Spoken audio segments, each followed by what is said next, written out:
Yo, what is up everybody, and welcome back to another Madden 17 connected franchise mode game. The 1-0 Seattle Seahawks go on the road against the 0-1 Los Angeles Rams. The big story here is the return to football in LA. For the first time in over 20 years, one of the biggest cities in the USA sees NFL action as the Los Angeles Rams relocating from Seattle, converting on a 3rd down and 1 right there, and starting their rookie quarterback Jared Goff. Unlike in real life where Keenum started, it looks like my dude is throwing Goff into the fire against the Legion of Boom on 3rd and 4. He's able to convert again using his legs. And of course, they have Todd Gurley who they're looking to get involved as much as possible. The Rams did lose their first game, so they are trying to get their season on track against a very stingy Seattle defense who had a great showcase against the Dolphins to win in week 1 and a great showcase on 3rd down. He's finally not able to convert, a sack in the middle by Moses, and now look at Lockett playing with fire.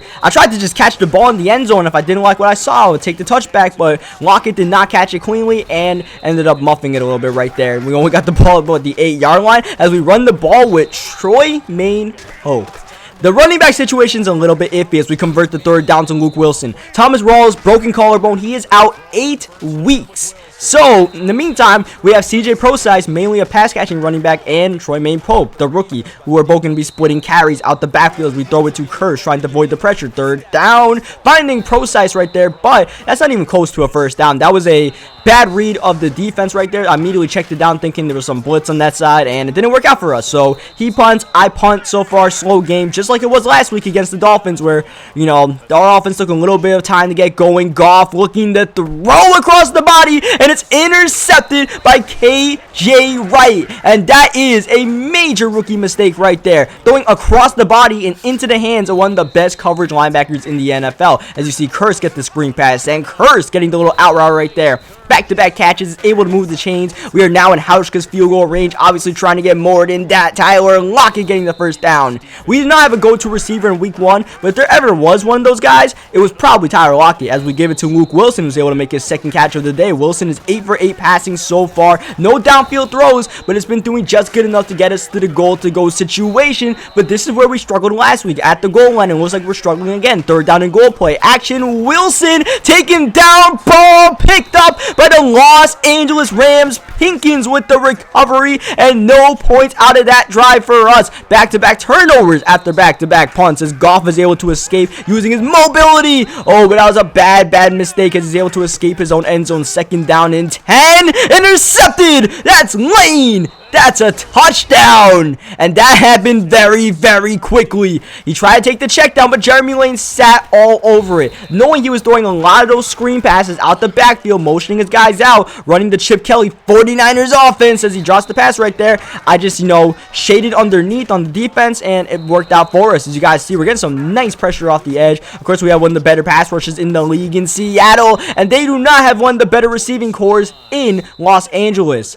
Last week, this guy was mainly throwing to Tavon Austin and Lance Kendrick. So we're going to try to take those two out the game and make him throw to other guys. And when he's trying to throw these other guys, they're not even catching the ball as Prosise stumbles for the 1st down. We approach the 2-minute warning. Russell Wilson looking to pass again and getting the 1st down to Tyler Lockett. Once again, those drag routes turning it upfield, getting extra yak. Next play, that's Doug Baldwin, who's been pretty silent this season, but Doug Baldwin is hurt. Doug Baldwin on the ground, and Doug Baldwin is out for the rest of the game as Wilson gets his first incompletion of the game after 11 good attempts. 3rd down and 4, trying to convert once again. We've been decent on 3rd down so far, and we're able to find Lockett in the flats for the 1st down. So now Doug Baldwin is out for the rest of the game. We're going to have to lean on Tyler Lockett some more than we already do, and it's time to get Jimmy Graham involved in the game. I mentioned it last time, we did not get 88 the ball as much as we should have, as the pressure forces Wilson to throw that ball away after rolling out. 3rd down and 10, targeting Jimmy Graham in the end zone. I'm hoping Jimmy Graham can solve our goal line problems to where I can just throw him the ball up high and he can make a spectacular catch, because Jimmy Graham is capable of making some crazy catches, and so is Bobby Wagner. The Seattle defense has forced 3 turnovers in the 1st half, and he tried to get one right back right there on Jimmy Graham, but we end up recovering the fumble. 33 seconds left. Wilson stepping up, leaving the pocket, and getting the 1st down. We're not going to call our timeout. We run hurry up instead at the 12-yard line. That's Graham, who's targeted again, but it's incomplete. Wilson starting to misfire a little bit, but on second down, that is what Jimmy Graham is capable of. What a catch in between the two defenders, and just a great spec catch rating on Jimmy Graham allows him to make those kind of, toss-up kind of things where many people cannot make those catches. Now, as we hit the halftime really quick, I want to let you guys know that besides myself, there are a lot of other people in this league who are uploading these games, who are streaming these games. I'm going to leave some links in the description of some people who are uploading the games on YouTube. You might know some of these guys, like Toke. You might not know most of these guys. So I'll leave those links in the description. You got my boy Scomo in there. He's one of the league managers. He's got the Giants. He's the reason why I don't have the Giants. As Jimmy Graham starts off the second half, we do get ball. We do have Graham trying to get a little bit of a running game going, but it's just really hard with this offensive line and our injury, our lack of depth right now. We're going to have to rely on Russell Wilson more than ever, and on 3rd down and 11, we need a big play from him, and we get him to Jimmy Graham. Graham is starting to heat up. This is not a good sign for the defense. Oh, that was a great sign right there. I forced that ball big time, feeling number 88 a little bit too much, and we're really lucky that wasn't picked off, as Luke Wilson just gonna slow down a little bit, accelerating, get to the 5-yard line. Now back to the goal line, struggles, and so far it's no good running the football. Can't even move it past the line of scrimmage, and on 3rd down I threw that ball too quickly to Jimmy Graham, thinking he would get open right away. Instead, we settled for yet another Hauschka field goal. We moved the ball down the field well. We just gotta find a way to capitalize those points, because right now we're getting away with it because our opponents are not able to score points back on us, so we could take these field goals. But eventually that's going to cost us. It could even cost us in this game if Tavon Austin gets going, which he is. Oh, Deshaun Shedd saving a touchdown with that nice open field tackle, and one of the more elusive players in the league. That's a fumble, and it's recovered at the bottom of the pile by the Seahawks. Continuous domination. They might as well just stay in St. Louis, these Rams, man, because they're not doing too good in LA so far. They look like they are a deer looking at headlights right now. Unfortunately, that's not going to be able to turn upfield right there by Lockett. 3rd down and 12 upcoming. Wilson rolling out and taken down again. I tried to get that ball to Jimmy Graham. He was open in the middle of the field, but I couldn't risk fumbling the ball by throwing it as we kick a long 56-yard field goal with Hauschka. If you guys can recall, last week, we missed about, like a 60-yard field goal with Hauschka. Didn't get the accuracy right. It was really long, and I was like, you know what, let's just try this out. If he couldn't make that while we're up 20-0, might as well try some things out in this game. I do feel like we do have it kind of in hand right now, as he does something he really didn't do much, run the ball with Todd Gurley. I'm really surprised he didn't do this more often, because Gurley is a major weapon on this team, and they don't have many passing options. Instead, he came out passing the ball a lot with Jared Goff against this defense.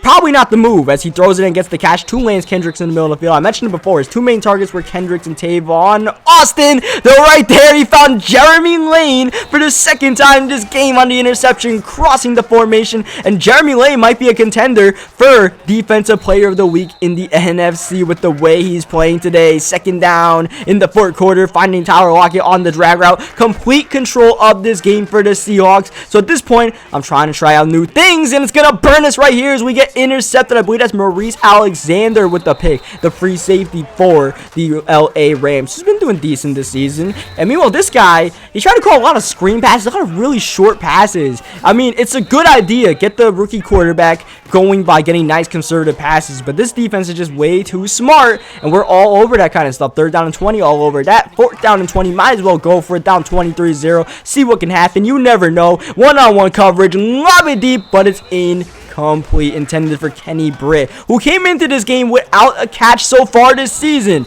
Our offensive line is still pretty bad, and partially as Jimmy Graham with the one-handed catch, that's because I'm choosing to start some not so good players over some veteran players. We could easily go into free agency and sign ourselves some guys, but I want to get these young guys some experience, get them some XP. As you guys know, the connected franchise mode works where if you get these guys more field time, as we're going to throw a touchdown pass to a wide open Jermaine Curse. I'm pretty sure he ran commit right there. If not, that was just some piss poor defense, but as you guys know, the more on-field time these guys get, the more XP they get, and you can upgrade their players, and these guys that are young obviously have more room to grow than the veterans. So that's the deal right now. That's what we're trying to do. If we start losing games because of this offensive line, then we will make changes. But right now, we are getting away with it, and the passing game is not getting affected too badly. Russell Wilson isn't putting up monster numbers, and we're not doing a good job on third down. That's the main reason why these numbers aren't great. I feel like we could do better on third down conversions this year because we're way under 50%. Then, you know, we can definitely get the passing game going. And with that rate, we don't need the offensive line too much. It'll just hinder us in the running game a little bit. But hopefully the passing game can lead to open rushing lanes in later games. What I do know right here is we do get the victory. Shout out to my opponent. Good game to him. Leave a like in this video if you guys enjoyed it. Subscribe for more. And we're not ending the video yet. We have a post-game show to recap what's going on around the league.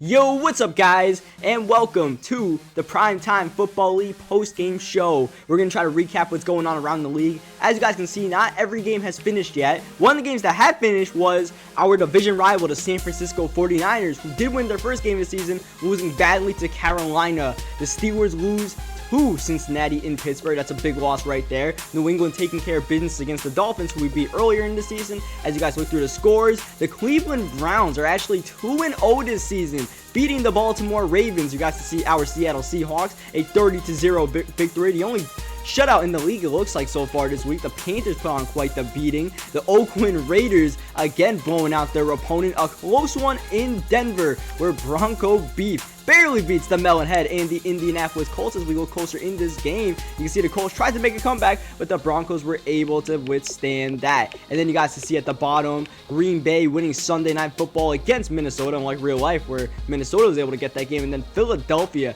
just running Chicago straight out the building on Monday Night Football. So after all of that, we're going to check out the standings in the league. As you guys can see, the NFC West right there. You guys got a little bit of a preview. I believe we're the only 2-0 team in our division. And meanwhile, the Bengals, the only 2-0 team, actually along with the Browns right here. We'll see if we can sort this out better. So the Bengals and Browns are 2-0. The Browns might be the surprise of the league right now. They don't have the talent, but the man who's controlling them is doing pretty good right now. As you guys can see, the AFC South, just like real life, is struggling. The Patriots, just like real life, 2-0, looking all good. The Miami Dolphins off to a slow start, needing to get something picked up. The AFC West, just like real life, pretty tough. Chiefs and Raiders both undefeated so far. We head to the NFC North, where there are also two undefeated teams, the Green Bay Packers and the Detroit Lions, a surprise team this year, also looking good in Madden. The Carolina Panthers, unlike in real life, are looking nice at 2-0 and both convincing victories. And then you guys can see the Buccaneers 0-2. Jameis Winston and the boys need to turn it around. The NFC East, most of these guys have only played one game, so we can't really recap that too much.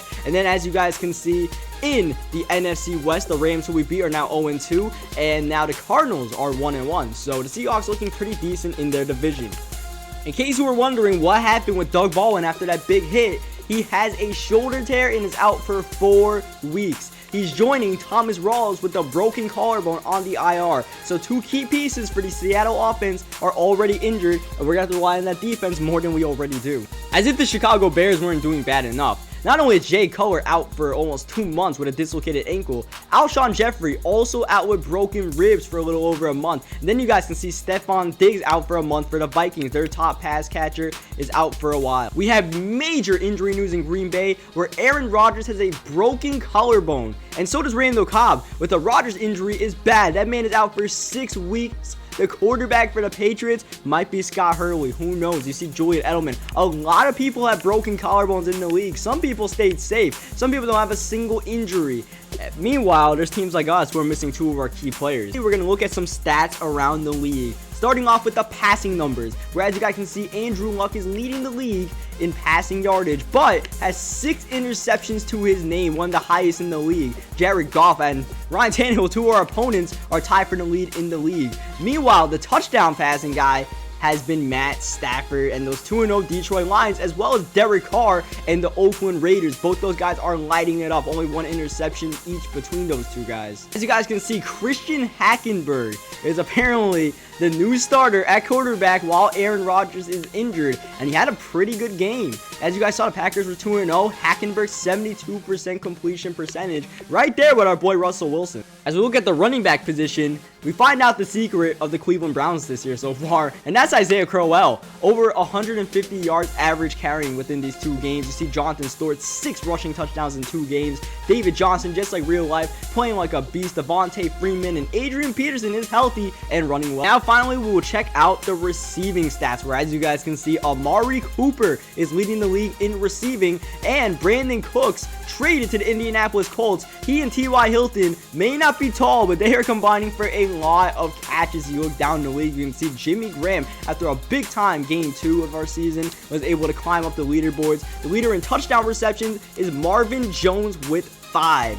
So that means he's got over half of Stafford's touchdowns. And now some food for thought as we end this video. You guys might be wondering, how are the Seattle Seahawks 2-0 if we do not have any guy dominating any statistical category on the offensive side? Well, you gotta look at the defense with the Legion of Boom, only allowing 186 total yards. That is second in the league, and ahead of some teams that have only played 1 game, like the Jacksonville Jaguars. 7 sacks, 5 interceptions, all of that will help, and most importantly, only 3 points allowed. That is lowest in the league. A team has not even entered the red zone yet against the Seattle Seahawks, and that's why we're 2-0, and hopefully we can keep that up next week. Hope you guys leave a like on this video if you guys enjoyed it, subscribe for more, and I'll catch you guys next week, where I believe we will be playing against the San Francisco 49ers.